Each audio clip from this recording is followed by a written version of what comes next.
Continuem a la sintonia de Ràdio Clara, continuem a Lliure Directe, a l'espai que dediquem a les entrevistes, que dediquem a la vostra participació. I anem a començar ja amb el divendres de tertúlia, presentant-vos de moment a la gent que tenim així a l'estudi. Tenim a Adrián Navalón, company de Podem València. Bon dia, buenos días, Adrián. Bon dia. Bon dia. I tenim també a David Adrià. Hola, bon dia. Bon dia, company de Joventut pel Clima, entre altres. Doncs anem a començar ja el divendres de tertúlia. En breu esperem tindre així amb nosaltres també el company Antonio Pérez Collado, company de la CGT i de l'Ateneu Llibertari al Margen, però anem començant i anem a començar parlant de la COP27 i me deia abans, David, diu, està passant molt desapercebut. David. Està passant desapercebut per una part i per altra no. Jo també parlava un poc de lo que era el focus mediàtic, no? Jo crec que sí que és de veres que han hagut cops que han tingut més rellevància, ja no parle en el cas de l'Estat específicament de la COP25, perquè al final se va fer així, en un context de revolta internacional i revolució a Xile, però bueno, també la COP26 l'any passat a Glasgow va tindre la seva importància, no? I enguany, dic que per una part està passant més desapercebuda, pot ser pel context internacional en el que se trobem, però per altra part està tenint una rellevància important. Jo llegia aquest matí que s'ha augmentat en un 25%, per exemple, la quantitat de lobbies que n'hi ha a la COP27 en comparació a la COP26, no? I bueno, i sí que és de veres que pot semblar que passa desapercebuda, però a lo millor això també és a un nivell més informatiu general. Jo crec que dins de lo que és el món de l'activisme, dins de lo que és el món de la conscienciació, òbviament no passa desapercebuda. El dia 12, fa uns dies, se va fer així en València una manifestació, no? en lo que era un intent de contraprogramar un acte, per dir-ho d'alguna forma, de cara a la COP, i on se reclamaven una sèrie de mesures que ni per descomptat se van reclamar mai en una COP. Això és, bueno, pues, també per introduir un poc, jo el que sí que volia fer era una xicoteta comparativa, perquè moltes vegades se diu, bueno, és que la COP27 va ser un fracàs. Sí, va ser un fracàs, però la qüestió així està en quina COP no ha sigut un fracàs. Vull dir, no només és un fracàs, sinó un retrocés d'oportunitats. És que ja estem parlant de que aquestes cimeres, COP és Conferència de les Parts, perquè estan en principi tots els països representats i en els països venen diferents delegacions, tant de bancs, de petroleres, de marques, etc., no? Diferents representants. I bueno, per exemple, la COP24 va suposar un retrocés enorme en quant a la distribució de lo que serien la culpabilitat de cara a les emissions de CO2. La COP24 fa 3 anys establia que una tonelada de CO2 val igual en un país com pot ser a lo millor França que en Angola. Això des del punt de vista físic és de veres, però des del punt de vista social no té ningú sentit que els països que més han contribuït al canvi climàtic i més han contribuït a l'emissió de CO2 vulguin responsabilitzar d'igual forma als països del sud global i als països del nord, no? Sempre, també moltes vegades parlem en aquest eix nord-sud, que durant aquesta COP, especialment per lo que he llegit, doncs s'està donant. I per altra part, parlem de que la COP26 l'any passat va acabar en un borrador que Índia va vetar moltes de les propostes. També, ara després parlarem un poc a lo millor sobre el tema, perquè, per exemple, Índia és un dels països que pretén o d'alguna forma vol seguir consumint aquests gasos, seguir produint aquests gasos d'efecte d'hivernacle, seguir produint CO2 i no canviar, diguem, el seu model productiu d'una forma tan brusca, junt amb altres països, però fica el cas d'Índia perquè és un cas que va augmentar les seves emissions de CO2, bueno, va acabar en un borrador que era totalment irreal. No solament irreal perquè bàsicament era una negació de l'evidència científica del canvi climàtic, sinó perquè és que, ja dic, és una cosa contraproduent. O sigui, deixar què és el que feia el borrador de la COP26. Parle d'aquest perquè al final és un borrador definitiu que tenim i la COP27, que hauria d'acabar avui, no va acabar avui. Acabarà segurament dilluns perquè sols han tret un borrador en 2 setmanes i encara segueixen les negociacions. En aquest borrador de la COP26, per exemple, se feia molta filantropia de els bancs, les empreses han de tindre la voluntat... Hi ha que veure els patrocinadors d'aquestes cimeres, no? Efectivament, vull dir, en el cas d'enguany crec que eren 600 lobistes els que n'hi havia, no? O sigui, una barbaritat. En el fons, les COP el que són és una reunió o una cimera per tal de veure les cares i dir què és el que no anem a fer. És a dir, en volta d'actuar de què no s'ha de fer, de què no s'ha d'actuar. No se van a reduir emissions, no se va a descarbonitzar les diferents indústries, no se va a fer plans de reconversió, no se van a fer transicions que siguin socialment justes i, per suposat, no se va trencar l'eix nord-sud. I això és el que, fins a dia d'avui, la COP27 segueix demostrant. Sí, anem a donar la benvinguda perquè ja tenim així amb nosaltres a Antonio Pérez. Bon dia, buenos días, Antonio. Hola, ¿qué tal? He llegado unos minutos tarde, pero bueno, aquí estoy, ¿eh? Muy bien, aquí estamos, acabamos de comenzar. Era la primera intervención. Antonio Pérez Collado, lo he dicho antes, compañero de CGT y del Ateneo Libertario al Margen. Antes de dejar hablar a Antonio sobre este punto, que entre Adrián, pero nos dicen, ya ens arriba un WhatsApp, es diu desapercibida, diu total, para lo que sirven las COP. Adrián. Pues sí, como has dicho, David, son una pantomima, ¿no? Son la 27ª pantomima del greenwashing. Has hablado, David, del primer borrador, ¿no? De que están haciendo un primer borrador y tal. En ese primer borrador yo he leído que lo primero que dejan fuera es la reducción de los combustibles fósiles. Esto nos dice muy claramente qué es lo que no van a hacer, ¿no? Como hubieras dicho. Y esto es preocupante porque sabemos que los combustibles fósiles son el principal problema y el primer causante del cambio climático, ¿no?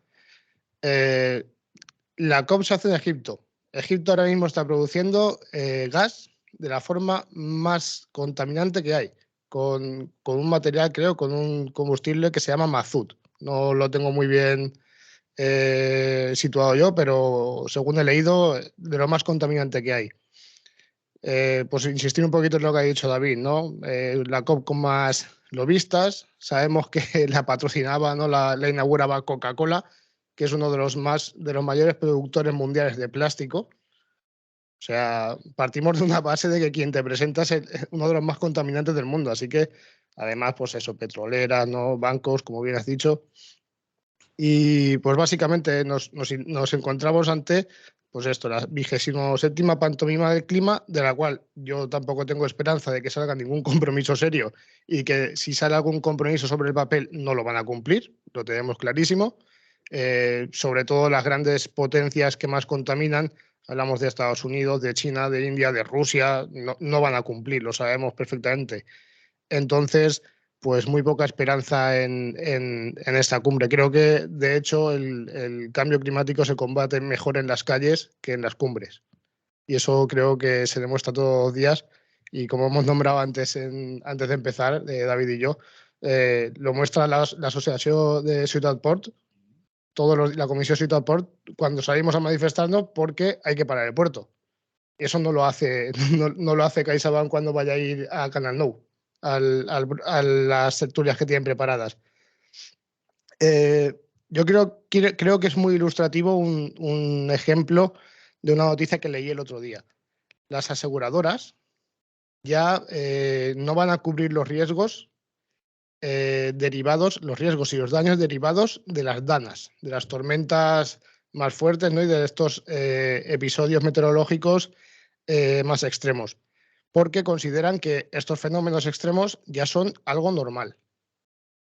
Ellos creen que el cambio climático ya ha producido unos efectos que son normales, cuando desde luego son de todo menos normales, ¿no? Pero ellos ya, desde el capital, ¿no? Desde las aseguradoras, desde los fondos de inversión, saben que eso va a ser un gran eje de pérdida de dinero y ellos ya se están protegiendo porque saben que ellos no van a perder, ellos no van a perder dinero.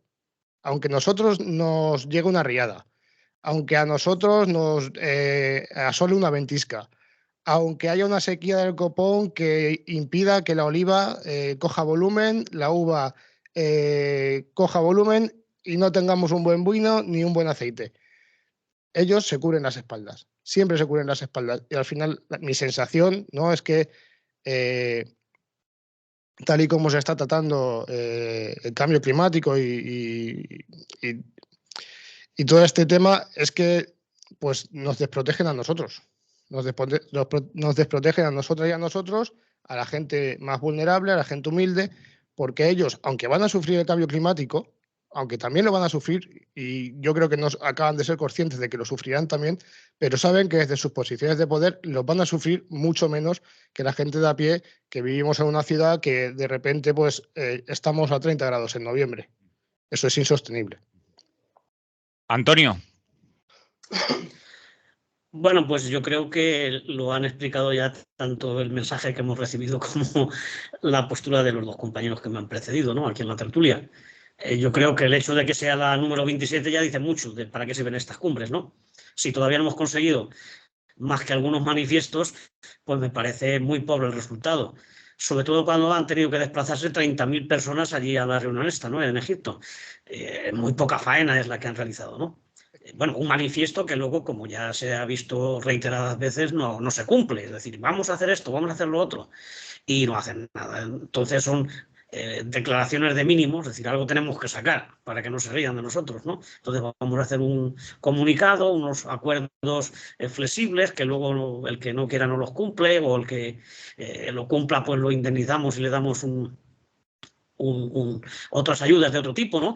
Pero vamos, en realidad no hay ninguna voluntad de abordar este tema que por otro lado no tiene ya ninguna discusión de que el cambio climático ya está ahí, no porque lo hayan dicho las aseguradoras, que mira que se aseguran mucho cuando ellos te protegen una cosecha o cualquier riesgo, ¿no? Hacen números según la edad que tengas, según por qué carteras vas a conducir, y entonces si ahora no pueden o ser responsables de ese tipo de daños es porque se producen con una frecuencia inusitada y cíclica cada vez en periodos más cortos. Por tanto, dice, perdemos dinero y esto no se puede seguir haciendo, ¿no? Entonces yo creo que no hay discusión posible sobre el tema del cambio climático, está ahí, pero no se quiere abordar. Y bueno, las peores previsiones es que en 8 o 9 años ya podemos tener ese 1,5 grados que nos han dicho que es el no remedio ya. Ya se están mirando los países insulares de Oceanía y tal que van a desaparecer. O sea, ya se están haciendo números de que países se van a quedar sepultados por las aguas. Eso es una de las consecuencias, pero hay muchísimas otras, ¿no? Como hambrunas, como sequías, como plagas que en determinadas zonas todavía no existían por la temperatura que tenían, pero al subir 1 grado o 2, pues los bichos se van a extender por todo el mundo y esos serán daños irreparables. Y por parte de los gobernantes, pues como estamos viendo, no se quiere hacer nada, porque no se toman medidas. Todos los planes que hay, incluso en países más democráticos y avanzados, siguen insistiendo en el tema del crecimiento, la industrialización, puertos más grandes, barcos que caben más contenedores, que caben más turistas en los cruceros, aeropuertos y lo mismo, ¿no? Aquí tenemos ahora las campanas lanzadas al vuelo porque se va a hacer una superfactoría para fabricar baterías en segundo, que va a traer, bueno, 3.500 empleos crea, pero la Ford ha anunciado que puede destruir 2.500 para cambiar el modelo de coche. Es decir, que donde se crea una cosa, luego se destruye en otro lado. Sin contar las agresiones al medio ambiente, porque habrá que reciclar, habrá que extraer componentes, habrá que buscar el litio donde haga falta. En fin, es un cambio de ciclo, pero que va destinado a lo mismo, al crecimiento, al tráfico de personas y mercancías, en vez de apostar realmente por un decrecimiento donde proceda que es en Occidente. Está claro que en Sudán del Sur pues el crecimiento no se puede parar porque el crecimiento es negativo, que dirían nuestros ministros de Economía, ¿no? Es evidente que es el mundo rico el que tiene que frenar y no lo quieren hacer. Entonces yo creo que ya podemos prepararnos para la COP28, que encima se va a hacer en los Emiratos Árabes Unidos, que se lo llevan ahora todo, todos los mundiales y todos los encuentros los llevan ellos, y dice que allí se prevé que haya todavía más grupos de presión. Aquí ha habido 600, que no está mal, pero que allí va a haber más, sobre todo del tema energético, claro. En la zona en que está, pues todas las del gas, del petróleo, todas estas empresas ya van a estar allí. Bueno, nosotros no hemos estado mal porque hemos mandado a Iberdrola, a Naturgy, a los bancos, en fin. Incluso se da el caso, no es el de España, afortunadamente, que dentro de la misma delegación de los estados ya hay esas representantes de esas empresas. No van solamente como empresas allí a meter presión, sino que muchos de los delegados que asisten a estas reuniones ya pertenecen o están contratados por estos bancos y estas energéticas, o sea que es una tomadura de pelo. Y como tal tiene que quedar, y desde luego está claro que la lucha tiene que estar en las calles, en los grupos ecologistas, en la gente del campo que quiere vivir y cultivar de otra forma. Todas esas iniciativas son las que tenemos que defender. Nuestra lucha está ahí. En estas cumbres, desde luego que no. Y bueno, hacer contracumbres pues cada vez tiene más riesgos y más gastos, ¿no? Se puede ir a protestar, pero evidentemente no podemos ir todos, ¿no? Entonces, tiene que hacerse en todos los sitios, como se ha hecho recientemente el sábado pasado y se está haciendo ya muchas veces, ¿no? La gente tiene que salir a la calle a denunciar estas cosas porque los representantes que dicen que son nuestros, pues no lo son y no lo hacen. Entonces es la lucha en la calle y en el movimiento ecologista y ciudadano. No veo yo otra solución, porque confiar en estas 28 conferencias o 56 o las que haga falta, si no cambian, no va a servir de nada. Es contaminar más y despilfarrar recursos para nada, para hacer el paripé de que se preocupan por nosotros y de que deciden cosas, pero se ha demostrado en estas 28 ocasiones que no lo han hecho. Tenim una telefonada i després, David, si vol afegir, David i Adrián, si volen afegir alguna cosa més. Bon dia, buenos días. Hola, buen día, buenos días. Buenos días, Claudio, dinos.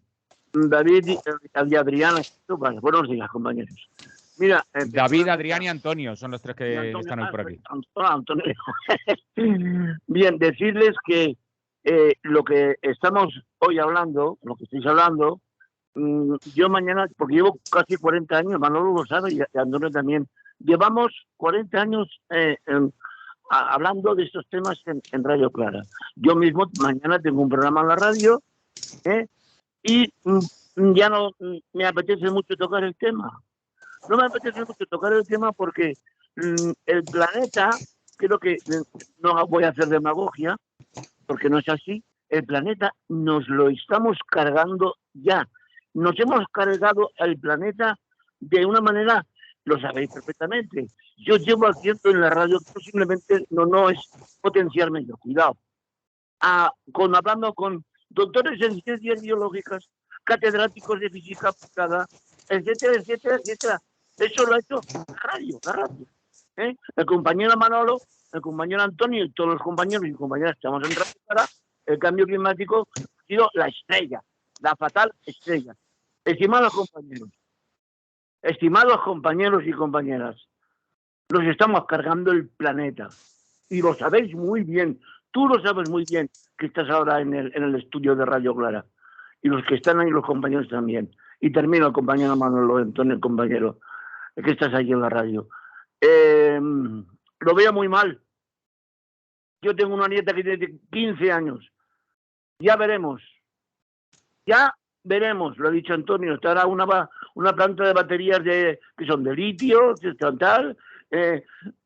O sea, la Ford también en su momento desplazó a un montón de personas, se cargó el ecosistema, o sea, es decir, y ya no lo vuelvo a decir más.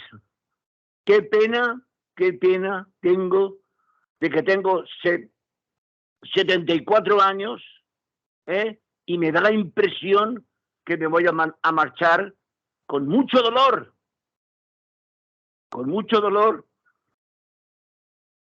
por todos aquellos que se quedarán aquí. Manolo, gracias, muy amable, compañero. Gracias a ti por llamar, Claudio. Un abrazo, salud. Hasta luego, salud. David. Totalment d'acord. O sigui, vull dir... Però que tampoc ens pot dur tot això a la paràlisi, perquè hi ha vegades que hi ha gent que s'ho diu, la setmana passada o dilluns, no sé quan va ser, s'ho vas treure els companys que estaven a la tertúlia, diu, moltes vegades ens diuen que som uns catastrofistes i que això el que ens du és a la inacció, perquè plantegem escenaris des que ja no hi ha possibilitat d'eixir. Jo no sé com veu este debat, David, també. I no sé si te trac molt del que tenies pensat. No, que va, per a res. Vull dir, anava a parlar un poc de tot això, no? Que jo crec que també és fins a cert punt un error el culpabilitzar directament a l'ésser humà. O sigui, entenc el punt, no? Però el que destrueix el planeta no és, en el fons, l'ésser humà com a persona que no sap gestionar les coses, no sap gestionar els seus recursos, també tenint la concepció de l'ésser humà com a persona que produeix les seues condicions materials de vida, no? En una concepció molt marxista, podria dir-se. Però Però és això, vull dir, el que destrueix el planeta és un mode de producció específic, que és la distinció que se fa entre l'antropocè i el capitalocè. Vull dir, i és el mode de producció capitalista, que jo crec que també a vegades mos culpabilitzem massa directament i el que n'hi ha que apuntalar és precisament el que comentaven, el que deia el company també la trucada, no? O sigui, és a dir, és un mode de producció específic i com és un mode de producció específic i no és la pròpia persona humana, és a partir d'ahí on podem imaginar diferents escenaris. Òbviament, pense que la solució al canvi climàtic al final el que passa és per una organització de les classes populars, dels moviments socials, que conduïsca a una democratització de tots els elements, perquè al final, quan nosaltres parlem d'una transició ecològica socialment justa, quan reivindiquem drets humans, drets socials, quan reivindiquem les qüestions del decreixement, vull dir, al final el que estem parlant és de llevar el poder de totes aquestes coses a una sèrie d'empreses, de grups, com se li vulgui dir, que ho gasten per tal d'obtindre benefici, per tal de poder satisfer les necessitats humanes en harmonia en el planeta. Òbviament, és de lo que se trata. I, bueno, per apuntar-ho, perquè ho he vist aquest matí i ho he estat revisant també, que a vegades també són tot males notícies, no? I òbviament, l'ecoansietat durant aquests anys ha anat en augment. En Joventut pel Clima hem tingut casos i al final tractes de gestionar de la millor forma. Però per proposar solucions alternatives, no? N'hi ha un grup, per exemple, en Regne Unit, que es diu Climate Vanguard, que han elaborat un document que se diu The Emergency Brake, Nationalizing and Dismantling the Fossil Fuel Industry in the North Global. És a dir, han elaborat un document sencer per tal de com des de les eines legals se pot nacionalitzar i desmantelar tota la indústria fòssil del Regne Unit. O sigui, és a dir, s'estan donant eines, s'estan donant ferramentes i al final és el que parlem. Òbviament, totes aquestes qüestions sols se poden acabar des de, ja dic, llevar el poder a totes aquestes empreses i tots aquests grups i també passa, bueno, pues per això, per l'estudi. Entenc també la part de que, òbviament, nosaltres estem així teoritzant de lo que ja se teoritzava des de fa 27 anys, però moltes vegades no som solament subjectes que teoritzen, són subjectes que participem de la teoria i participem de la praxis i tots militem en els moviments. Però també fa falta també aquesta part teòrica de reflexió pues, per tal de poder incloure totes aquestes qüestions que estàvem parlant. Adrián. Pues yo me quiero dirigir directamente a Claudio.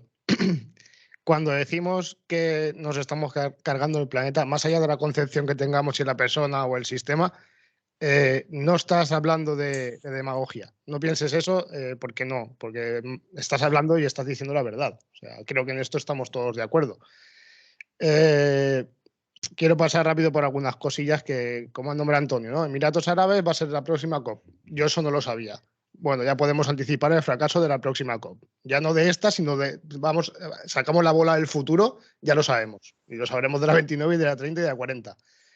Yo recuerdo cuando era pequeño en el colegio que estudiaba un programa, en la clase de medio ambiente, pues tendría 9 o 10 años, estudiaba un programa de Canal Nou, que no me acuerdo cómo se llama, creo que era Medio Ambiente, si no me falla la memoria, y recuerdo que estudiábamos la cumbre de Kioto, y que esa cumbre era revolucionaria, que iba a ser eso... El famoso tratado. Claro, el tratado de Kioto, eso iba a ser, madre mía, y lo íbamos a solucionar todo. Nada, o sea, cero patatero.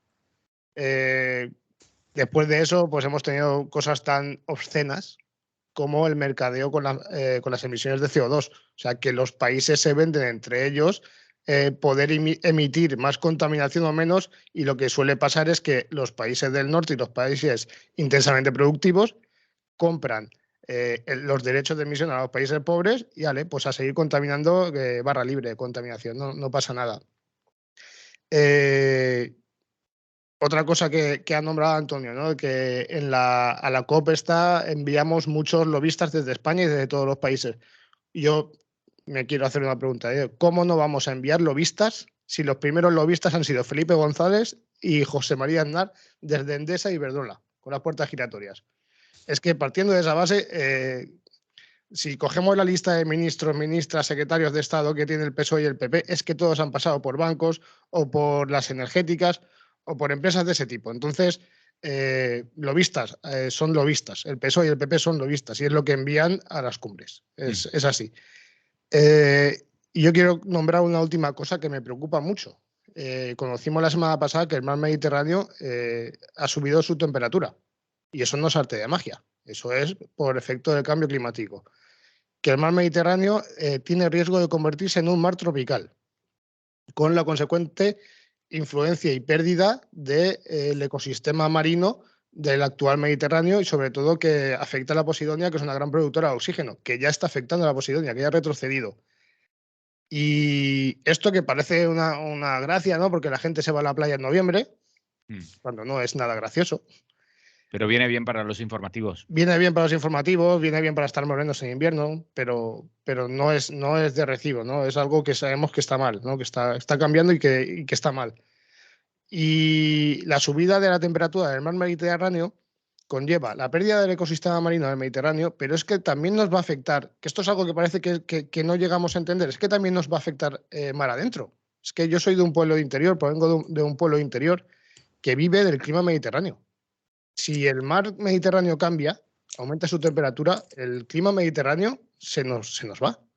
Y el clima mediterráneo nos permite tener ciertos cultivos y cierta vida social y económica que si sube la temperatura no vamos a poder tener. Yo he tenido viñas en Requena de la familia. Si la temperatura sube, al final las viñas, las almendras, las olivas, es que no van a poder salir. Es que tú llegas a un campo de almendras, por ejemplo, y cuando florecen necesitan unas ciertas temperaturas. Si esa temperatura de repente pega una bajada muy fuerte por efecto de los eventos meteorológicos extremos, se hiela, que es que está pasando, la almendra se va. No tenemos almendra. Y esto afecta lo primero a los agricultores. Y sabemos que entre los agricultores hay un gran caldo de cultivo de la derecha. Por desgracia. Esto hay que decirlo, no es políticamente correcto, pero es así. Y nada, pues esto al final nos habla del capitalismo devorador, ¿no? En Inglaterra, cuando empezó a desarrollarse el capitalismo industrial, llevaban niños a las fábricas, hasta que se dieron cuenta de que si llevaban niños a las fábricas se morían jóvenes y no tenían obreros después, y ahora no se dan cuenta de que están haciendo lo mismo con el medio ambiente. Hay que ponerle topes, ¿no? Si consumimos todos los recursos, al final es que el propio capitalismo no va a poder sostenerse, porque no va a tener recursos para poder explotarnos. Es que hasta por avaricia capitalista deberían de repensárselo. Antonio y después David, que lo veía mover la cabeza antes de que os cambie y nos pongamos a hablar del Mundial de Qatar. Antonio. Sí, yo más que de la conferencia esta o de la reunión de magnates y de lobistas de Egipto, lo que quería un poco recoger el guante que dejaba caer Claudio, ¿no? De que no se piense que somos derrotistas o que estamos desanimados y hay que rendirse, ¿no? Al contrario, yo creo que hay que seguir luchando y de hecho, pues no solamente Claudio, yo voy a muchas movilizaciones y aparte de mucha gente joven que se va incorporando, ves personas que llevan muchísimos años y que siguen ahí peleando porque no hay otro camino. Y se consiguen cosas, evidentemente. Peor estaríamos si no hubiéramos hecho nada, ¿no? Pero, por ejemplo, a nivel social, bueno, pues el rechazo, yo qué sé, pues a la masificación turística, el tema de los plásticos, hay opiniones donde ya la gente está cambiando, ¿no? Y las macrogranjas y todas estas cosas, hay una sensibilidad que hace 40 o 50 años no existía. Es decir, que sí que los mensajes del ecologismo y de los movimientos sociales van calando. Lo que pasa es que el capital es muy listo y cambia sus estrategias. Ahora no encuentras un supermercado grande que no tenga su sección de productos de cercanía o de productos ecológicos y tal, porque claro, eso presumen y nos van captando de otra manera. Por eso hay que seguir luchando y seguir exigiendo cosas nuevas. Y yo creo que sí, que se puede mejorar. Igual en la cosa de los alimentos y del clima, como en el tema laboral y en todos los sitios. Hay que seguir en la calle, hay que seguir luchando. El que mal no quiere decir que estemos pidiendo la retirada, al contrario, estamos viendo que hay que rearmarse más de razones y de argumentos para seguir adelante contra todo lo que se nos viene encima, ¿no? Por la defensa de la vida y la dignidad de las personas. Es que no hay otra cosa que la lucha. David, que te veia abans echar un poquet el cap. També és una opinió que des de la teoria a vegades és un poc controvertida, no? La qüestió de capital contra els límits del planeta. Jo coincidís molt bé en el que deia Adrián, de que al final la reconversió o la transformació de les economies purament fòssils en economies que tinguen un punt sostenible, diguem-ne, encara que deixen a la meitat del planeta sense recursos, bé perquè s'intenta i se tracta de reproduir aquesta tassa d'acumulació de capital, però per altra part també existeixen certs autors i certs postulats teòrics, per dir-ho d'alguna forma, sobretot més les escoles de l'ecosocialisme japonès, en Shinkonko i Saito, que són acadèmics prou importants en el món de l'ecosocialisme, que parlen un poc de que aquesta ruptura no té per què donar-se, és a dir, una trobada en els límits del planeta, un col·lapse, no té per què durar la desaparició del capitalisme. Si ho pensem en com funciona el capital i com se produeixen aquests cicles d'acumulacions de valor, no? Que jo crec que també n'hi hauria que tindreu molt present. Jo sóc també dels que defensa un poc aquesta escola de pensament de que el col·lapse pot no portar la fi del capitalisme, sinó que se donen noves tasses de capital, òbviament molt més extremes, molt més agressives, i en una despossessió pot ser com mai s'ha vist en la història de la despossessió del capitalisme fins a dia d'avui, però bueno, és una realitat que cal tindre en ment, no per a ser pessimistes, sinó per tal de, precisament, com deia Antonio, organitzar aquesta resposta de cara al capital. Hi ha una possibilitat ahí que plantegen, que es el tema del ecofeixisme, ¿no? Que está por ahí. Pero antes de entrar, Adrián, que te veo, pero tenemos una llamada. Buen día, buenos días. Buen día. Buen día. Dinos.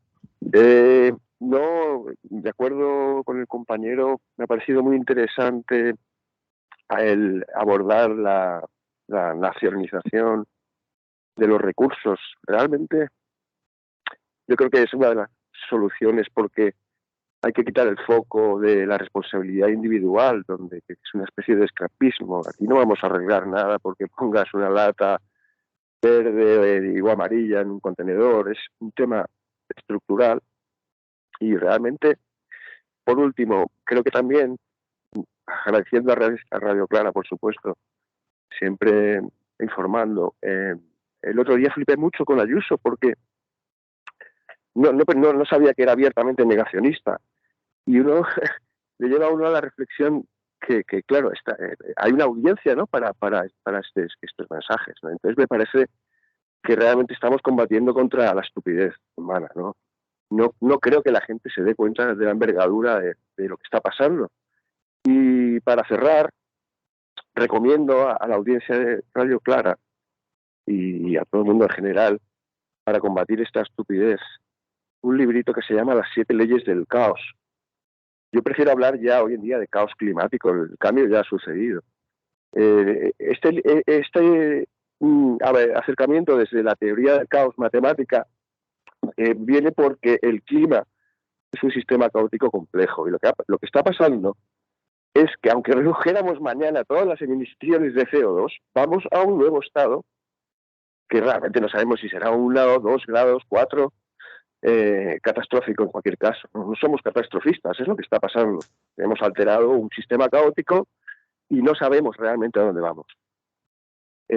Muchas gracias por dejarme dar mi opinión. Muchas gracias a ti por llamar. ¿Cuál es tu nombre, compa? Pablo. Pablo, pues aquí desde Denia, por ahí, zona Denia. Pues muchas gracias por llamar, Pablo. Un abrazo. Salud. Adrián, no sé si quieres apuntar algo más antes de que empecemos a hablar del Mundial. Rapidísimo. Estoy de acuerdo con David. Hay otras autoras españolas, Yayo Herrero, por ejemplo, que nos hablan de que no tiene por qué ser una catástrofe, de que quizás podemos organizarnos de alguna manera para que el cambio climático y todos los problemas que vamos a poder sufrir de carestía de materiales y tal, no tiene por qué ser una catástrofe. La clave es la organización social. ¿Cómo nos vamos a organizar? Y creo que para esto pues es importantísimo que empecemos a decrecer, ¿no? A consumir un poquito menos. David lo ha dicho, a cambiar el modelo industrial. Esto es imprescindible, una estrategia industrial ecologista. Es que eso es muy fácil. Y pensar en la justicia social, la justicia ambiental y el eje norte-sur, que es indispensable que no carguemos toda la responsabilidad y todos los perjuicios en el sur global y los del norte empecemos a responsabilizarnos un poquito, porque al final es gran parte de nuestra responsabilidad. Antonio, ¿en tus manos está seguir con el mismo tema o pasarnos a hablar del Mundial de Qatar? Yo estoy con el Mundial, ¿Estás con la roja, Antonio? Sí, bueno, de momento ahí vamos. Vamos, Antonio, tírale. Le metemos ya, empezamos el melón, ¿no? Sí. Bueno, quizás si estuviéramos por el boicot no deberíamos hablar ni siquiera del Mundial, ¿no? Pero bueno, yo creo que es una ocasión idónea para revisar muchas cosas, ¿no? Y de hecho, el que el Mundial se haga en Qatar, este país que está acusado de falta de respeto absoluto a los derechos humanos, a los derechos de la mujer, bueno, a cualquier persona que ejerza su libertad en cualquier sentido, ya sea de opinión, sexual o de lo que sea, una carencia absoluta, pues me parece que ha servido para eso, ¿no? O sea que el Mundial se va a hacer, evidentemente, todas las cadenas conectarán y todo ese tipo de cosas, pero en sí está suponiendo un revés importante para las autoridades de allí, que no se habrá pocas, porque como es una cosa de un jeque y poco más, todos sus seguidores, ¿no? Porque está desatando muchas opiniones, se está hablando muy en contra de lo que allí ocurre y se está denunciando muchísimo, ¿no?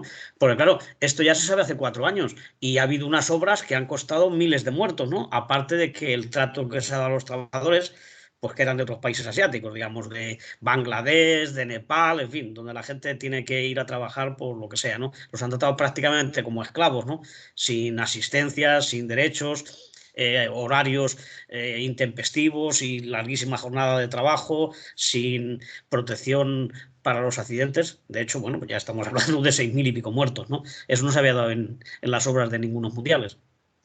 Y como digo, se había hablado muy poco de eso, quizá Amnistía Internacional y algunos otros grupos, pero ahora es que se está comentando a nivel general ya. Toda la gente está hablando de eso y hay países que han surgido pues campañas de boicot. Estamos viendo aquí algún bar, ya he visto por ahí anunciado que dice que no va a transmitir partidos para condenar la represión que hay ahí, la falta de libertad. Hay cantantes famosísimos que hasta ahora no se habían destacado por ser demasiado radicales o izquierdosos que se están negando a cantar allí. Y eso que le ofrecen unos sueldos tentadores, ¿no? De millones de dólares, ¿no? Y se están negando, ¿no? Y bueno, luego también hay selecciones que llevarán un brazalete, que es lo máximo que pueden llegar. Es decir, se podía haber hecho un boicot absoluto, pero claro, ahí están las federaciones que representan a los estados y dice que ellos no entran en política, como nuestro entrenador, que lo suyo es el fútbol, claro. Entonces puedes ir a jugar sobre cadáveres o sobre mujeres oprimidas y tal, y lo tuyo es el fútbol, ¿no? Como si el fútbol no fuera parte de esta sociedad. Entonces, a mí me parece por parte de autoridades y federaciones una absoluta falta de respeto, pero la reacción social y el eco que puede suponer que estemos denunciando todas estas cosas, yo creo que se ha incrementado mucho en los últimos días. Y de aquí a que se juegue la final, se va a seguir hablando muchísimo de esto. No solamente de fútbol y resultados, que yo ahí no entro, ¿no? Que ya veremos quién gana. No vamos a hacer apuestas. Pero sí en cuanto a la denuncia de esa situación y de esa falta de libertades, ¿no? Y yo creo que eso es muy importante, pero se ha fallado por parte de las federaciones, que yo imagino que cuando se consiguió que el Mundial se le adjudicara a Qatar, pues ahí hubo muchísimas presiones y muchísimo dinero que corrió, ¿no? Porque claro, esa gente sobre dinero no tiene problemas, hacer cheques, sino en modo alguno se hubiera llevado un Mundial a un sitio donde no hay campo de fútbol, no hay afición, aparte de que no haya libertades, que eso es otro tema que estábamos comentando, ¿no? Que no tiene suficiente extensión como para que se cree el ambiente que sucede cuando se hace en un país o en dos, que ya se estaba haciendo en más de una nación, ¿no? Entonces yo creo que ha sido una cosa excepcional. Se ha cambiado la fecha porque las temperaturas tampoco permitían jugarse en verano, es decir, se han hecho excepciones, pero pagando, todo ha sido pagando. Y claro, yo recuerdo cuando se hacía boicot a Sudáfrica por el apartheid y otras cosas que han hecho mella y han conseguido cambiar situaciones, ¿no? Pero aquí no se ha querido, porque claro, hay mucho dinero por medio, derechos de televisión y inversiones que estos gobiernos de los países del Golfo y de los países que viven del petróleo, pues tiene muchísimo dinero metido en empresas de Europa y de otros sitios, ¿no? Y claro, todo eso cuenta, ¿no? Tienen bancos, tienen líneas aéreas, tienen capital en periódicos, en medios de comunicación y tienen mucho poder y pueden presionar. Y yo creo que eso ha sido la razón de que los estados y las federaciones pues hayan hecho la vista gorda, algo que no se podía hacer, porque la situación aquí es incluso peor que en Sudáfrica. En Sudáfrica ya se queda mala, pero bueno, aquí es que es mucho peor y encima es 30 o 40 años después, cuando esas cosas se tendrían que haber superado ya. Así que me parece interesante la campaña de boicot que se está haciendo, aunque no va a ser absoluto, evidentemente, el Mundial se va a desarrollar, pero espero que cada vez lo vea menos gente, ¿no? David. Sí, jo crec que s'enfrontem a la contradicció entre els fets que han ocorregut i entre que la gent vagi a veure el Mundial. Jo no tinc cap dubte que la gent ho va veure i és una pena, no? Perquè al final jo crec que també pues és aquest sector que anteposa, diguem-ne, l'esport a lo millor a lo que és la concepció que tu pugues tindre dels fets que han passat, i molt d'acord en tot el que ha dit Antonio. Jo, de fet, és un poc la frase de odi etern al futbol modern. Vull dir, i de com s'organitzen els clubs, de com és la gestió, de com se gestionen una Copa del Món, no? I de la transcendència al final que té el futbol. Vull dir que el futbol és una cosa de borregos és un anàlisi a banda de superficial incorrecte. Vull dir, així, per exemple, a València tenim a Vicent Flor, que és sociòleg i escriptor, i ha fet anàlisis superinteressantíssims de com el futbol ha sigut una eina durant molts anys de les classes populars, no? Però parlem un poc de lo que estàvem comentant abans, igual que en la COP, el futbol també és una cosa que s'ha mercantilitzat i que al final serveix per a obtindre diners i per al poder financer. També crec que és important fer la comparativa que estava fent Antonio. Estos dies ho parlàvem un poc en certes colles del València, i el Mundial de 1934 se va fer en la Itàlia de Mussolini. El Mundial d'Argentina 78 se va fer en l'Argentina de Videla. El Mundial del 2010 se va fer en Sud-àfrica. Vull dir, el Mundial, per exemple, del 2018 se va fer en Rússia. O sigui que a vegades també fiquem el foco en Qatar, ja que hem obert abans la frase d'opinions impopulars o políticament poc correctes, però el Mundial de 2018 se va fer en Rússia.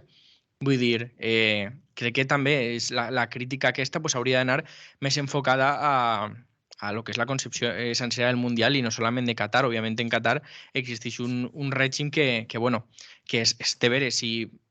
Vull dir, les mostres que s'estan fent de solidaritat són molt importants perquè al final el nivell de privació de certes coses és molt greu, no? Però que també cal tindre retrospectiva i poder veure que no és la primera vegada que passa i que se dona un Mundial 2 anys després o 3 anys després d'un cop d'estat en un país, doncs és prou greu. Adrián. Bueno, yo soy futbolero. A mí me gusta el fútbol, he jugado mucho a fútbol y hace ya tiempo que estoy desconectado, ¿no? Porque, como decía David, este fútbol moderno ya no es tan atractivo, ¿no? Ya no me gusta tanto.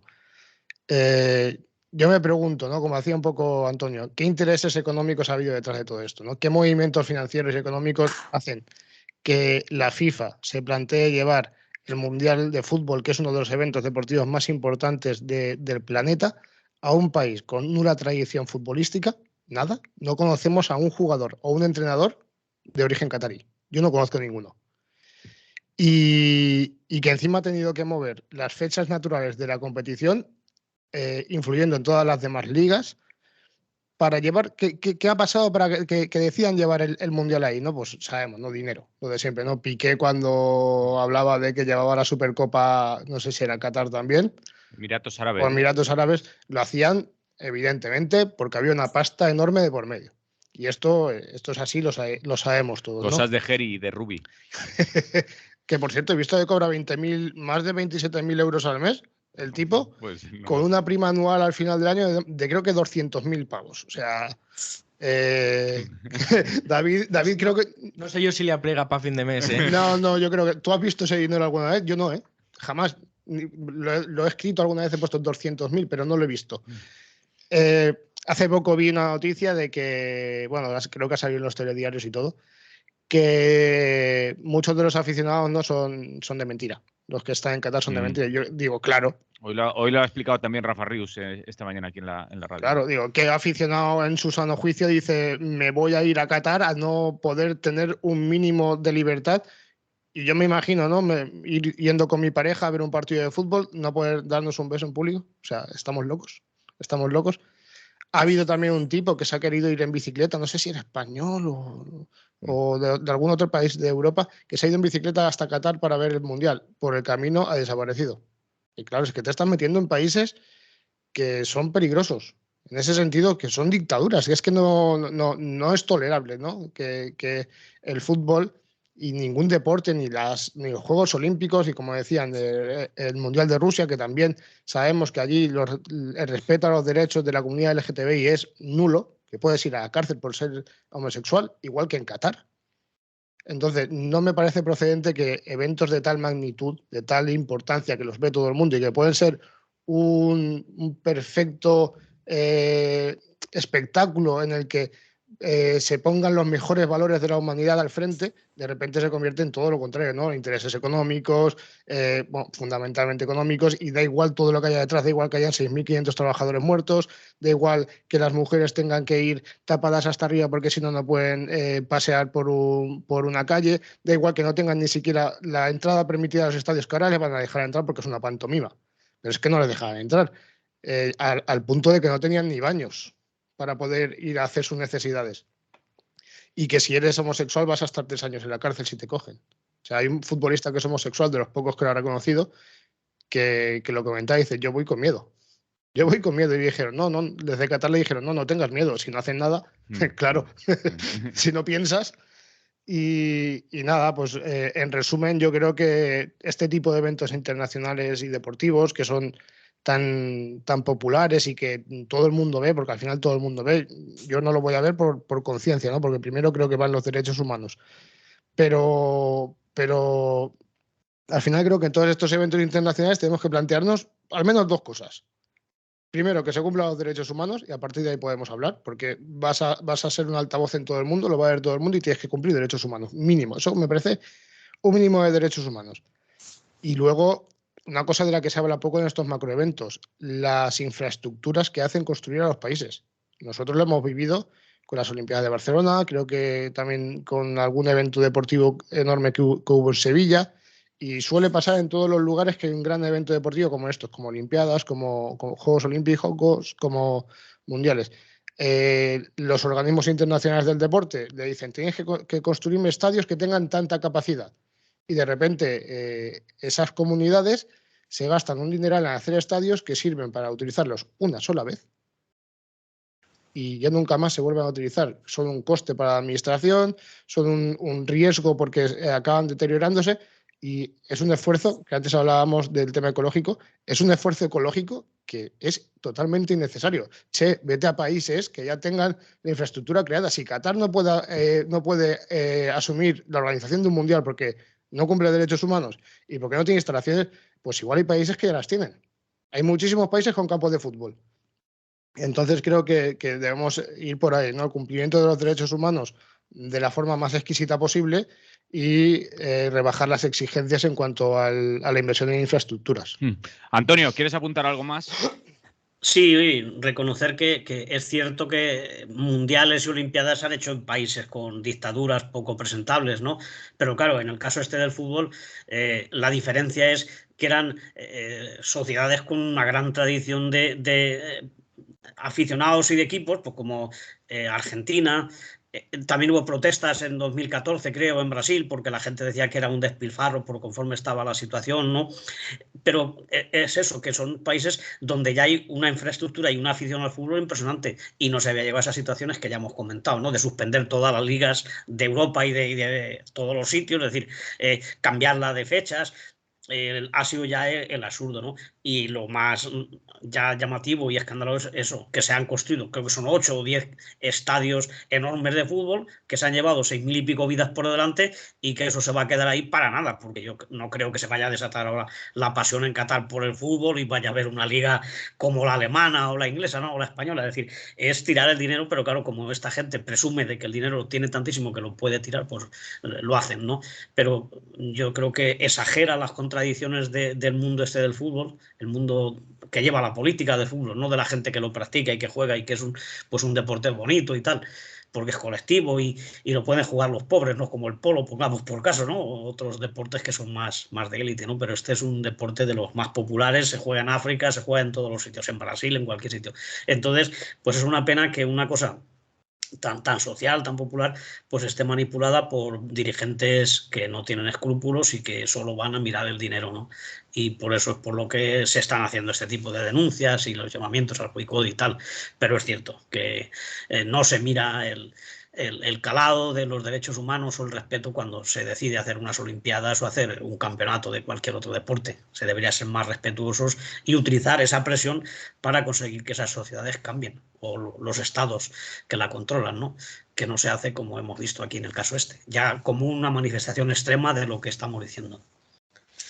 David, ¿algo que apuntar? Res més? Adrián? Nada más? Doncs anem a encetar altre tema. Este le va a tocar empezarlo a Adrián, que ya nos estaba amenazando antes, que tenía unos cuantos folios ahí para convencernos. Sí. ¿Qué está pasando con la ley del solo sí es sí? Pues está pasando básicamente que la derecha política, mediática y judicial de este país se está intentando cargar a Irene Montero. Está usando la rebaja de una condena en la que un tribunal considera que un padrastro que obliga a su hijastra a que le realice una felación no está en posición de superioridad. Partimos de esa base, de esa condena. Estamos en la situación de que la derecha mediática, política y judicial de este país está intentando cargarse no solo a Irene Montero, sino que está intentando desprestigiar el movimiento feminista, porque saben que este movimiento feminista es el que está ahora mismo liderando las luchas y los cambios de este país y no lo pueden soportar. Y lo que me parece más grave todavía es que el ala derecha del PSOE, que representa la ministra Margarita Robles a la cabeza, pero también María Jesús Montero, compran y asumen el marco y la retórica de la ultraderecha y dicen que hay que reformar una ley porque, bueno, estas chiquitas de Podemos no saben hacer leyes. A mí me da la impresión de que ahí demuestran un machismo también ellas mismas y una infantilización de una fuerza que, desde luego, te puedo asegurar que ha hecho bien la ley, que no lo digo yo, lo dicen juristas también bastante reconocidos, magistrados del Tribunal Supremo. Robles y la ministra María Jesús Montero asumen este marco y bueno, dicen que la ley, no lo dicen directamente, pero asumen el marco de que la ley de solo sí es sí está poniendo en la calle a violadores, cuando la ley de solo sí es sí lo que aborda principalmente es el consentimiento. Pone el consentimiento por primera vez en el centro de la cuestión de la protección frente a los abusos sexuales y los delitos sexuales. Y están atacando así el mayor avance feminista de esta década. Y bueno, yo creo que lo que tenemos realmente, y sin género alguno de duda, es una justicia profundamente machista, que no duda en tirar a los caballos a las víctimas que han sufrido violencia sexual, con tal de poder influir en política y marcar su territorio y su cuota de poder, ¿no? Y digo que es una justicia profundamente machista porque no es la primera vez que los juzgados y los jueces nos abochornan a todas y todos con sentencias y con interrogatorios asquerosos y yo diría que hasta vomitivos en algún caso. Y voy a citar algunos casos, ¿vale? La sentencia de la manada, que es la que, digamos, impulsó todo este movimiento de la ley solo sí es sí. Son 5 tipos que violan a una chavala en un portal. En la primera sentencia del juzgado de primera instancia, los jueces consideran que no hay violación porque dicen que 5 tipos que acorralan a una chavala, la meten en un portal y la violan, no son suficientemente intimidantes para considerar que hay intimidación y que por tanto hay violación. Es flipante, ¿no? Y además en esta primera sentencia, para más Inri, me río, pero es que me da una rabia, para más Inri vemos un voto particular de uno de los jueces que dice que en el visionado de los vídeos, que además se grabaron ellos mismos, los culpables, dice que en el visionado de estos vídeos él vio actos sexuales en un ambiente de jolgorio y regocijo. O sea, esto no puede ser más asqueroso. Un juez está viendo en una violación jolgorio y regocijo.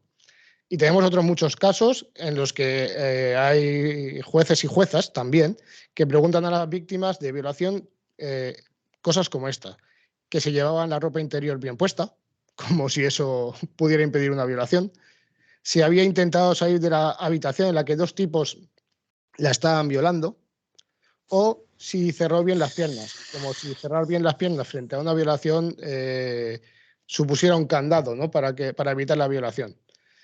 Y bueno, yo no quiero caer en la generalización, ¿no? Y no quiero decir que toda la judicatura sea machista, pero es bien sabido que hay elementos radicales, que hay activistas de lo que ellos llaman la ideología de género, que son al final activistas contra el feminismo y que apoyan las tesis ultras de la ultraderecha más reaccionaria de este país. Y yo creo que desde la justicia es imprescindible actuar contra estos jueces porque suponen un peligro para todos y para todas. Y sobre todo suponen un peligro para el Estado de Derecho, porque al final lo que tienes que aplicar la ley, y como ahora me vais a permitir que me extienda un pelín más, pretendo argumentar, no están aplicando bien la ley. Un segundo y más, por favor. El caso concreto que hablamos es la revisión de una condena, ¿vale? Lo que se ha hecho famoso. Y la revisión de una condena no es algo automático, sino que es algo individualizado que normalmente suelen pedir las partes y que lleva un estudio que es caso por caso, ¿no? Y que al final requiere que el juez que asume esa revisión de condena y que hace una bajada de condena debe de justificarlo con argumentos jurídicos para que no sea una decisión ilegal, ¿no? Y entonces aquí, en este caso concreto, hay que situar el foco no tanto en la ley, sino en cómo ese tribunal ha argumentado para hacer esa reducción de condena y en qué sentencia previa hay para que se pueda llegar a esa reducción de condena. Y bueno, yo soy jurista, como sabes, y algo sé, ¿vale? La condena que le ponen a este tipo, que recuerdo, ha obligado a su hijastra a realizarle una felación, una hijastra de 14 años, pues el primer tribunal impone una pena errónea. Cuando la pena tendría que ser de unos 10 años, le impone una pena de 8, porque considera que no existe el agravante de posición de superioridad, cuando es evidente a todas luces que una persona adulta en la que la hijastra confía hace que no la viola, desde luego hay una posición de superioridad más que evidente a ojos de cualquiera que tenga ojos. Bueno, y sin ojos también lo podrías ver. Entonces partimos de un error judicial anterior al que además sumamos una mala praxis judicial posterior al interpretar la ley. Porque, bueno, antes de eso, que el primer tribunal aplicara mal una condena con la ley anterior, no con la ley actual, con la ley anterior, nos podría llevar a decir los mismos argumentos que ahora está utilizando el PP y el PSOE. Están poniendo violadores en la calle y están redactando muy mal las leyes. Entonces, por no caer en esa retórica que es la que ellos utilizan, vamos a pensar que simplemente es una mala praxis judicial, que creo que es lo más evidente. Y bueno, pues como esta mala praxis judicial se basa en no contemplar bien esa posición de superioridad del padrastro, yo creo que aquí tenemos que centrarnos en cómo actúan los jueces y saber que esa actuación es del todo machista, es del todo falta de formación en violencia sexual, y desde luego es una sentencia que es repugnante y que esto lo hizo el tribunal sentenciador. Y por eso después se puede acoger a esta reducción y ya veremos lo que acaba diciendo el Tribunal Supremo y la Fiscalía para armonizar los criterios de interpretación. Pero desde luego no es un tema que sea fundamentalmente de la ley, porque la ley, como más de 2 y 3 juristas dicen, está bien redactada, sino también un tema de la interpretación de la revisión de las condenas. Porque para la revisión de las condenas, y esto lo dice la disposición transitoria segunda del Código Penal, y esto es una cosa que no dicen, siempre se van a... ¿Hay que aplicar retroactivamente la condena más favorable? Sí, hasta que tú te encuentras que tienes que, en esa revisión tienes que hacer una interpretación de conjunto de la ley actual, del Código Penal, y de la ley que viene a reformarla. La ley que viene a reformarla en ningún momento tiene un sentido liberador de las cargas y de las responsabilidades de las personas que han realizado una violación. Y, por tanto, una interpretación a la contraria supone una violación del propio espíritu de la ley y, por tanto, no se puede interpretar así. Es imposible interpretarla así. Yo confío que, como en el caso de la manada, conforme suba a instancias superiores esta interpretación, que ya lo ha hecho, y la interprete la Fiscalía y la interprete el Tribunal Supremo, yo creo que se armonizará bien y la interpretarán bien. No tengamos miedo. Esto, insisto, a mí lo que me huele es a una persecución mediática, político y judicial de la derecha frente al Ministerio de Igualdad, frente a Irene Montero y frente al feminismo. David. Gracias por la paciencia. David. Bueno, jo crec que Adrián ho ha explicat de una forma super exhaustiva. Jo comentàvem abans de començar el programa, ho hem fet molta tertúlia abans de començar. Han estado llegando a acuerdos antes, Antonio. Mentira. No, pero... bueno, yo no voy a negociar. Sí que és de veres que, sí que és de veres que ha sigut, i és un tema molt controvertit, i és un tema que crea divisions de postures, no? També perquè moltes vegades el conèixer una llei en profunditat és difícil. Jo que dins de els graus universitaris que estudi no tinc el dret com a branca principal, doncs quan he d'estudiar el relacionat amb dret me costa, no? Jo crec que, per una part, el nom de la llei solo sí és sí. Això ha de ser una cosa fonamental, se veja com se veja i s'interprete com s'interprete. O sigui, crec que és un punt de partida i és un punt superpositiu que una llei implemente que solo sí és sí, quan hem vist que n'hi ha sectors de la política espanyola que posen en dubte això, no? I consideren que un no també és un sí en les seues respectives ideologies darrere, no? Per altra part, jo també volia apuntalar un poc lo que ha comentat Adrián, no? Lo del principi de la retroactivitat de les disposicions sancionadores, que és, si tu quan has furtat una poma te fiquen 3 anys en la presó i una nova llei te diu que per furtar aquesta poma són 6, ara tu això no ho pots aplicar perquè és contrari al benefici del reo, però en canvi si la nova llei te diu que per furtar una poma són 1 i mig i tu t'han aplicat 3, doncs sí que se podria aplicar. Sempre tenint la concepció de que aquestes penes són les mínimes, val? També ho dic perquè això s'ha debatit molt en quant a que el Consell General del Poder Judicial, la Comissió Permanent, va publicar un comunicat i també s'ha parlat molt de que el Consell General del Poder Judicial ja ho advertia i tal. Jo, per lo que he llegit, el Consell General del Poder Judicial advertia en quant a penes màximes, però no havia parlat en ningú moment de penes mínimes. I també un últim punt, un altre punt i després anirà a l'últim, perquè vull parlar de 2 coses. Primerament és que per on passa aquesta llei per a plegar a publicar-se. És a dir, una llei que fa el Ministeri d'Igualtat i que competeix en qüestions penalistes no passa solament per el Ministeri d'Igualtat i se publica en el BOE. Això passa per el Consell d'Estat, per el Ministeri de Justícia, per un debat parlamentari, per el Senat. Vull dir, no estem parlant d'una llei que s'hagi fet ahir i s'hagi publicat avui. O sigui, això du un procés molt gran, perquè és un text legislatiu que comporta una disciplina que afecta a 2 ministeris diferents, en aquest cas, que són el d'Igualtat i el de Justícia. Estem parlant també, per lo que estàvem dient abans, que una llei que ha passat per el Ministeri de Justícia, ningú del Ministeri, ningú de l'administració, ningú del Consell d'Estat, ningú en el debat parlamentari ha sigut capaç de veure això i ara la culpa se vol focalitzar solament en la ministra? Ho dic perquè també és una cosa que ens ha de dur a reflexionar. Si això ha passat per el Ministeri de Justícia, potser la culpa no tota és de la ministra, si alguna va mal, que també n'hi hauria que tindre en compte.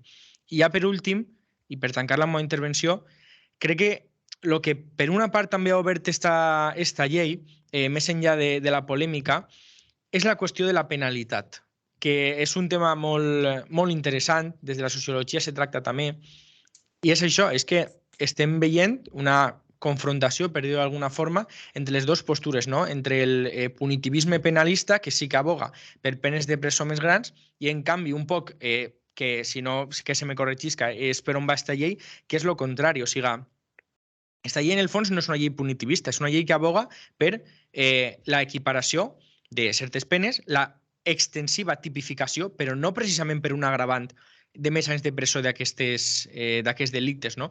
I va un poc en això, en la lògica de que realment la concepció de la penalitat, la concepció de les presons, al final va un poc d'aquesta famosa frase de las prisiones son el estercolero d'esta societat, no?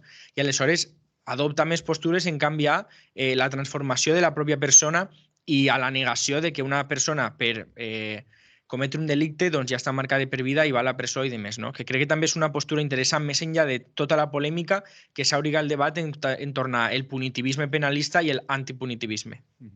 Antonio.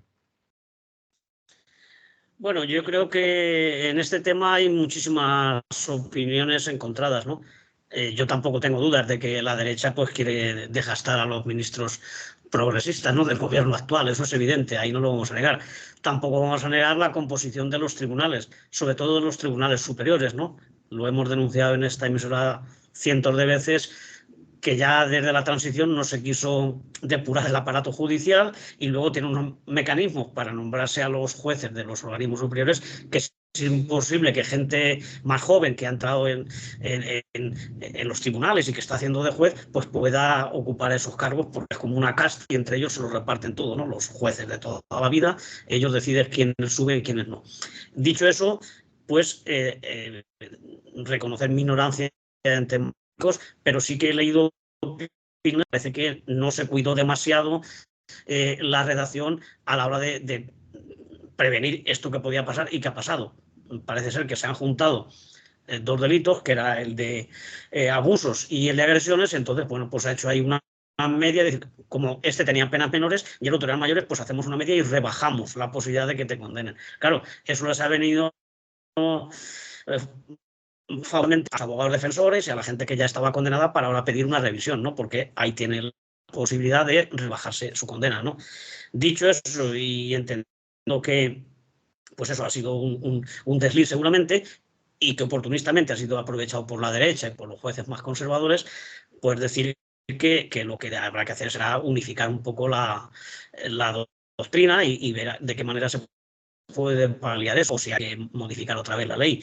Y simplemente añadir que yo no soy partidario de más cárcel, ¿no? Porque si pedimos más cárcel la estamos pidiendo también para nosotros. No hay más que ver la posición del tejido social de las nuestras y las de Estados Unidos, por eso hay negros chinos, ¿no? Es decir, habrá el sistema de que dotarse de otros y para, de alguna manera, castigar o procurar que la gente se rehabilite, porque la cárcel no rehabilita a nadie, ¿no? Es decir, yo no sé si en la educación se puede incidir más, habría que ver, pongamos por ejemplo, el sistema educativo de Finlandia y cuántas violaciones y cuántos delitos sexuales hay en Finlandia y cuántos hay aquí y qué sistema educativo tenemos aquí o qué tipo de cultura se difunde o cómo contrarrestar desde la más tierna infancia el machismo en los varones, porque está claro, llevamos 40 y tantos años de transición o 50 y el machismo sigue dominando la sociedad, no solamente en las personas mayores, sino incluso en la gente joven. Es decir, ¿por qué no ha cambiado eso? Es decir, si nos limitamos solamente en castigar, pues bueno, sí, es una venganza y está bien que cumplan y tal, pero no conseguimos quitar o extirpar ese componente machista y agresivo de las relaciones entre las personas, ¿no? Yo creo que la ley habrá que actualizarla o habrá que ver dónde se ha no metido la pata, sino que no se ha sido excesivamente prudente o cauto, teniendo en cuenta la composición de los tribunales y de qué manera se puede, desde el sistema o desde la sociedad, buscar otras formas de prevenir estos delitos y de evitar que las mujeres se vean en esa situación. Mujeres, porque como digo, pues son mujeres y son personas, niños de la infancia los que sufren estos delitos, ¿no? Incidir más en lo que hemos dicho otras veces, ¿no? Si hubiera mejores puestos de trabajo, si hubiera mejores salarios, si hubiera más ayudas sociales, pues muchísimas mujeres no tendrían que soportar estar viviendo con una cosa permanente, ¿no? Porque todavía se dan muchos en que ese comportamiento agresivo no había sido denunciado y se había manifestado en otras ocasiones, pero porque las mujeres o las mujeres con hijos incluso pequeños no pueden emanciparse, no pueden separarse porque no tienen vivienda, no tienen trabajo, no tienen recursos. O sea, ese tipo de cosas tampoco se puede olvidar, porque claro, nosotros venimos de unos movimientos donde decíamos abajo los muros de las prisiones, entonces no digamos ahora elevemos los números, o sea, los muros, no los hagamos más altos, porque esa no es la solución a lo mejor. Está claro que estas personas agresivas no se les puede dejar con sus víctimas, ni muchísimo menos, y habrá que tomar soluciones. Pero como digo, haberlo reducido todo ya en estos momentos, incluso desde la izquierda, al tema de más cárcel, pues me parece un poco reduccionista, ¿no? Yo creo que habría que apostar por otras soluciones, por otras vías. Y en cuanto al caso este que tenemos, va a dar para muchísima tinta que va a correr, muchísimos debates y claro, yo no soy jurista, evidentemente no sé buscarle el intríngulis donde está el fallo, donde está la mala intención, ¿no? Pero desde luego pues se ha dado pie a que ocurra y ahora parece que puede darse también con el caso de la malversación. Si le cambiamos la cosa, pues muchos que están en la cárcel o que están a punto de entrar van a aprovechar que se ha rebajado la pena o que se les ha dado una oportunidad para decir, oye, que yo quiero salir ya, que yo ya llevo los años suficientes que se van a poner ahora. Hay que tener cuidado con esas reformas porque sobre todo la gente que tiene recursos pues está pendiente y tiene muy buenos abogados y están a la que cae, claro. Y se lo saben todo. Adrián, voy a aprovechar también para meteros ya también los otros temas por si queréis decir alguna cosa. Sobre todo también por esa reforma también que se habla del Código Penal para eliminar el delito de sedición y lo que se cuela también por la parte de atrás, ¿no? Esa represión que puede caer también, digamos, a movimientos sociales y sindicales al producirse esas reformas. Y teníamos apuntado por ahí recordar sobre todo que este día 19, este sábado 19 de noviembre, también van a haber manifestaciones en defensa de las pensiones, que eso muy difícil vincular con lo que estamos hablando, pero yo creo que el otro aún llega la vinculación, Adrián. Te pongo trabajo. Vale. Pues coincidir con David, ¿no? En lo que ha señalado de que esta ley de repente parece que la haya hecho solo Irene Montero, que si hay alguna, bueno, si dicen que hay alguna laguna y tal, la atribuyen a Irene Montero cuando esta ley pasa por el gobierno, pasa por el Consejo de Estado, pasa por el Congreso, pasa por las demás fuerzas políticas, pasa por el Senado, pasa por el Poder Judicial, o sea, mucho cuidado. Y bueno, yo quiero hablar también de que esta ley, el debate sobre esta ley no se centra ni mucho menos en el ámbito punitivista. Desde el movimiento feminista y desde el Ministerio de Igualdad se han hecho muchísimas medidas que no conducen al modelo punitivista. De hecho, lo que se ha hecho más o menos es armonizar los delitos que había y responder a una demanda social de que decían las mujeres, no es abuso, es violación. Es que si me están intimidando, yo no me tengo que pelear y dar la vida para evitar que me violen. El culpable es él. El culpable es el que lo está haciendo. Entonces, no es tanto que sea un efecto punitivista o un debate punitivista, sino que es dar respuesta a una realidad social que se está reclamando y que es de justicia.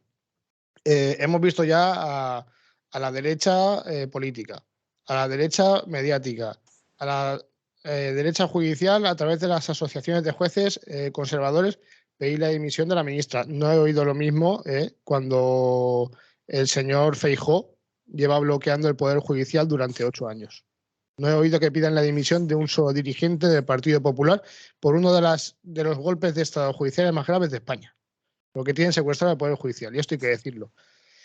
Creo también que hay magistrados suficientemente profesionales y con una trayectoria reconocida como Joaquín Bosch que admiten que la ley no tiene fallo, que la ley es correcta, que en todo caso lo que es necesario es que el Tribunal Supremo ajuste su doctrina y que los tribunales inferiores apliquen la doctrina de la revisión de penas, que no per se lleva la reducción de las condenas, sino que esta reducción de condena que realizan los tribunales de Madrid, que además me huele a que había algún tipo de confabulación de que los jueces avisaron a los abogados para que interpusieran estas demandas, demandas de revisión, pues me huele a una interpretación muy capciosa de la ley.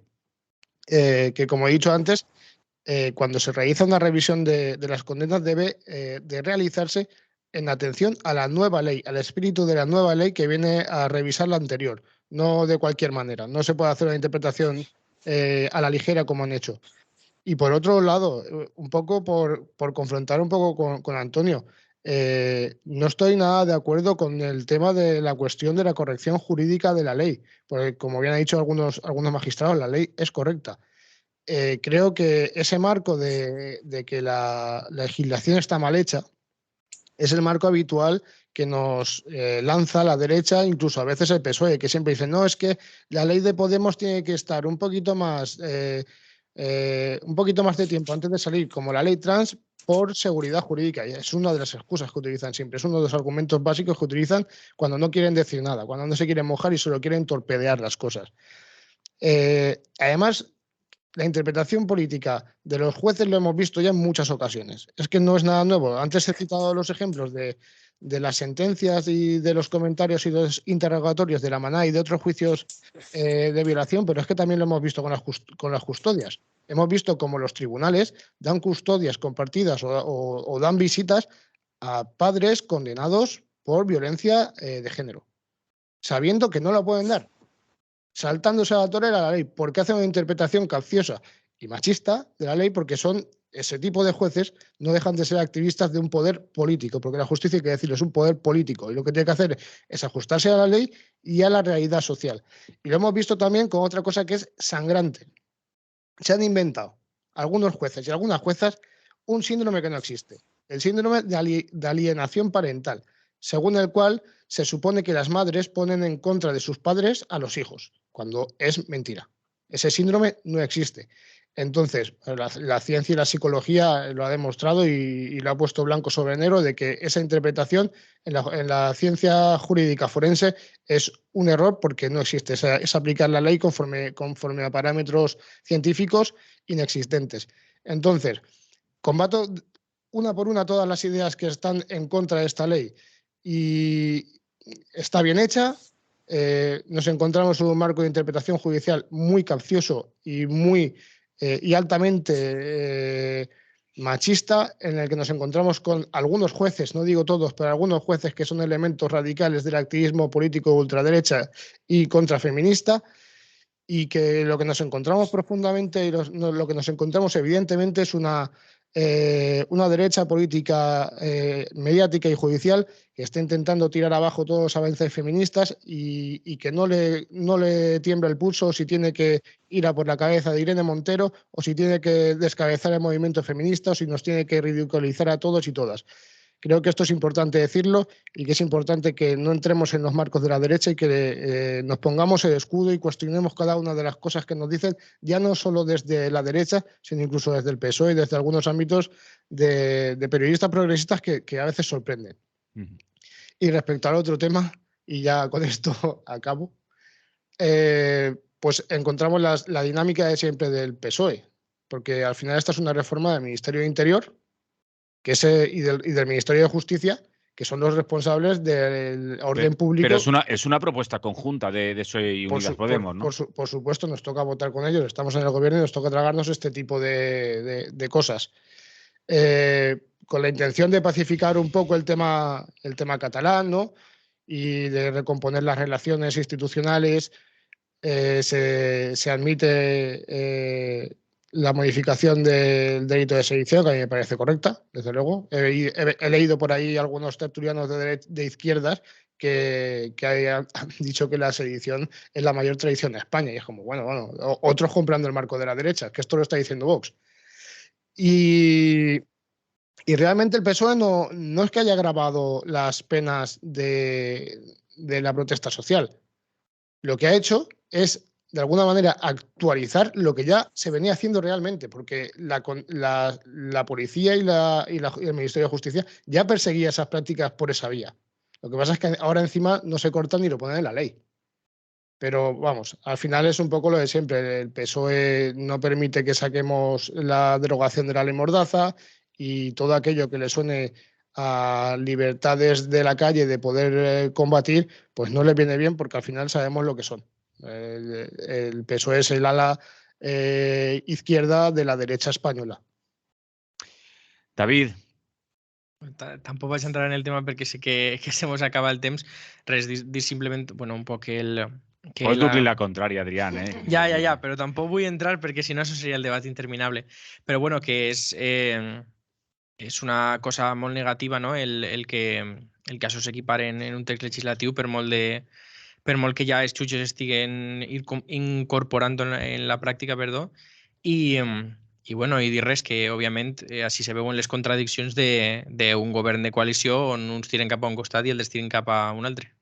Totalmente de acuerdo, ¿no? No penséis que yo estoy a favor de esa reforma del delito este, ¿eh? Antonio. Bueno, yo creo que esto es peligrosísimo, la reforma esta del Código Penal.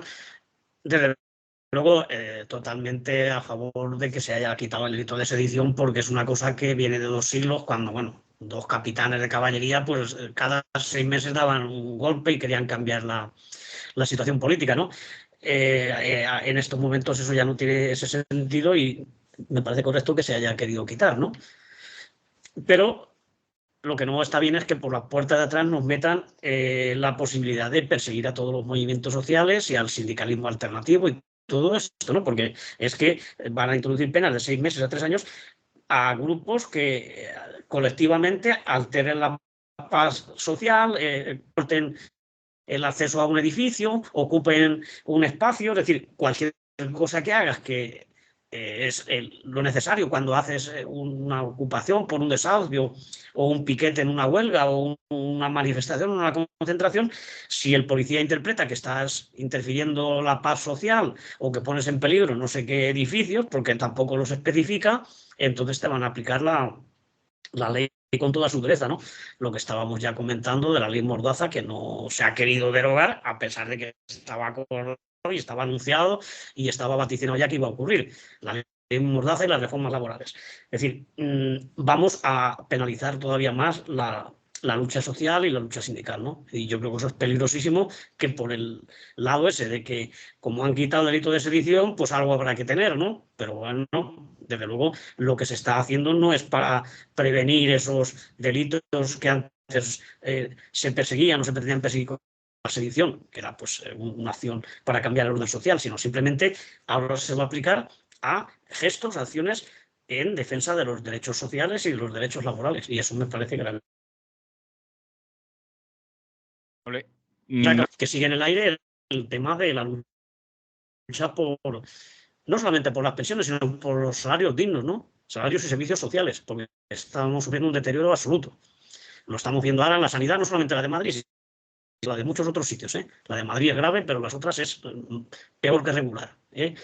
Y otro tipo de situaciones donde se ve la carencia de inversiones en muchos servicios. Y luego el tema de los salarios, que nos anuncian que sí, que baja el IPC, pero bueno, aunque se quede en el 8, se quede en el 7, si los salarios suben el 3%, pues no hay que ser muy docto en matemáticas para ver que estamos perdiendo capacidad adquisitiva, ¿no? Cuando ya de salarios miserables que no te permiten ni vivir, no ya comprarte un piso o irte de vacaciones o cualquier cosa a la que un ser humano pues parece que tiene derecho de vez en cuando. Y luego las pensiones, pues está ahí. Nos subirán el IPC este trucado que han inventado ahora, que es la media de los 12 últimos meses, cuando antes se hacía acumulándolo y además había una paguilla que si se desviaba el IPC, pues el año siguiente te daban la diferencia. Ahora esa paguilla se ha quitado. Con lo cual subirán las pensiones, pero queda pendiente el tema de las pensiones mínimas, porque estamos pidiendo una pensión de 1.084, 1.100 euros, que es lo que hay en otros sitios de esa Europa que tanto envidiamos, y luego siguen las pensiones mínimas de 600, 700 euros, que tienen viudas, que tienen trabajadores que han cotizado poco, y que son la mayoría de las pensiones. No todas las pensiones son de 1.500 euros o de 2.000. Hay muchísimas que no llegan ni a los 800 euros. Y por tanto, pues ya tuvimos una manifestación el día 15 de octubre, muy grande y muy potente, que se hizo en Madrid, y la continuación de esa campaña por la defensa de las pensiones públicas y los salarios dignos, pues se va a materializar este sábado, el 19 de noviembre, en el caso de Valencia, en la Plaza de San Agustín, a las 11 horas, y en otros sitios, bueno, pues otras horas y otros recorridos, evidentemente, pero se hacen en todas las ciudades importantes. Y por tanto, pues hacen un llamamiento a la gente a que acuda a San Agustín el día 19, como digo, este sábado, a manifestarse no solamente por las pensiones dignas, sino por salarios también en condiciones. Y recordar que con el cambio de año no solamente entramos en el 23, sino que eso supone que ya la pensión en España está en 66 años y 2 meses. Vamos hacia los 67. O sea, no es que nos estén insinuando que vamos a ir a los 70, es que de hecho con acuerdo de la izquierda y del sindicalismo oficial, el Pacto de Toledo, ya tenemos acordado en el año 27 que la jubilación sea a los 67 años. Y se está hablando incluso de ampliar el periodo de cálculo, con lo cual también la pensión va a ser más miserable. Por tanto, una necesidad más de echarse a la calle y de acudir el día 19 a San Agustín. Y por último ya, y para no extenderme más de la cuenta, recordar que hoy viernes hay 18 de noviembre, si estamos oyendo en directo, hay cine en el Ateneo Libertario al Margen, en la calle Palma 3 del barrio del Carmen. Se va a pasar la película de José María Núñez, Gritos a ritmo fuerte. Es sobre los movimientos musicales de la movida, no de la movida, sino de antes incluso. Sale Loquillo y salen muchos grupos de ahí de Barcelona de la música alternativa y tal. O sea que a las 19:30, a las 7:30 de la tarde, viernes 18, en el Ateneo Libertad al Margen. Y ya está de momento. Molt bé. una ronda rápida por si tenéis alguna convocatoria. Adrián, David, ¿tenéis alguna cosa que...? Yo quiero mandar un saludo. A ver. Por esto de las pensiones, quiero mandar un saludo a mi suegro, Rafa, que se ha jubilado hoy. Y mandarle un recuerdo a mi padre, que hoy hace 4 años que faltó. David, algo que afegir? Bueno, jo per dir dos convocatòries, primerament és que el dimarts que ve 22, per una part, a Car Revolta organitzem conjuntament entre Joventut per el Clima València i el Bloc d'Estudiants a Xermanat participem dins del cicle de xerrades per la tardor que organitza Car Revolta en una xerrada sobre incendis forestals on estarà Cels Amorós, que és la directora de l'Oficina de Canvi Climàtic, i per altra part estarà un pastor de Petrer. Ja farem la primera part a la universitat esta setmana i vos convidem a totes a assistir perquè la veritat és que la primera xerrada va estar super bé i segur que aquesta també.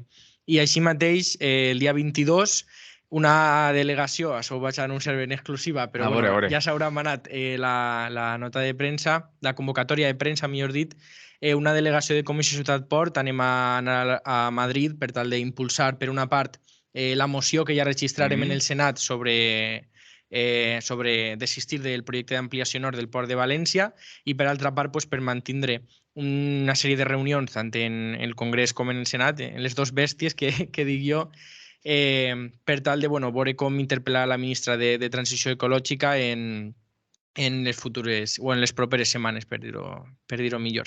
I res, que vos convidem a totes tant a la xerrada que farem com a seguir els actes que durem a terme durant el dia. Doncs nosaltres tindràs que vindre per així també a contar-nos i explicar-nos què tal aquestes reunions.